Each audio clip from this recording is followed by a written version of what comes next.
मुंबईतल्या समुद्र किनाऱ्यांची सध्या दुरावस्था झाल्याचं पाहायला मिळते आणि प्रत्येक समुद्र किनाऱ्यावरती कचऱ्याचे मोठे ढीग साचलेत। या साचलेल्या कचऱ्याच्या ढिगांमुळे चौपाटीची रया गेली आहे आणि दरवर्षी पावसामुळे समुद्राला येणाऱ्या भरतीमध्ये लाखो टन कचरा हा समुद्र किनाऱ्यावरती फेकला जातो।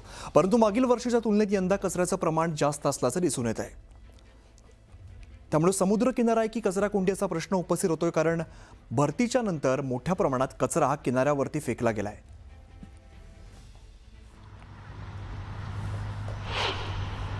मुंबईची शान आणि पर्यटकांचं आवडतं ठिकाण असणारं एक मुख्य ठिकाण म्हणजे जुहू चौपाटी।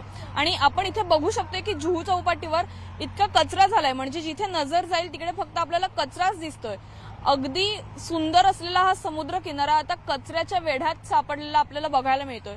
जिथे नजर जाईल, जो वर आपण लांब बघू शकतो तितकंच आपण सगळीकडे किनाऱ्यावरती कचराच आलेला दिसतोय। लाटांमधून जे काही येतंय, जी वाळू येते त्या वाळू सकट नुसता कचरा बाहेर येतो। म्हणजे आपण नदी नाल्यांमध्ये, रस्त्यावरती वगैरे जो काही कचरा फेकतो तो सगळा कचरा येऊन इकडे आपल्याला बघायला मिळतोय। आपण जर बघितलं तर आता इथे पालिकेचे काही कर्मचारी आहेत जे वाळू साफ करताना दिसतात, तिकडचा कचरा उचलताना दिसतात।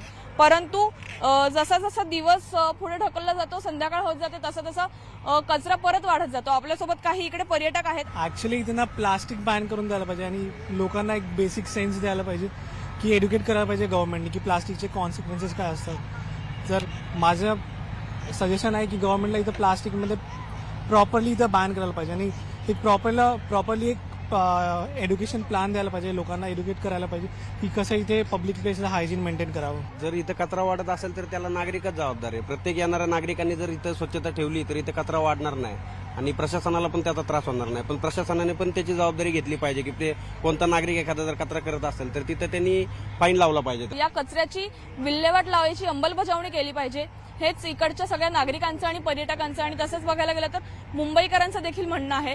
त्यामुळे यावरती कारवाई कधी होणार आणि काय ठोस पावलं उचलली जाणार हे पाहणं महत्त्वाचं ठरणार आहे। व्हिडिओ जर्नलिस्ट गणेश काळेसह मी वैदिक कर्णिक, न्यूज 18 मराठी, मुंबई।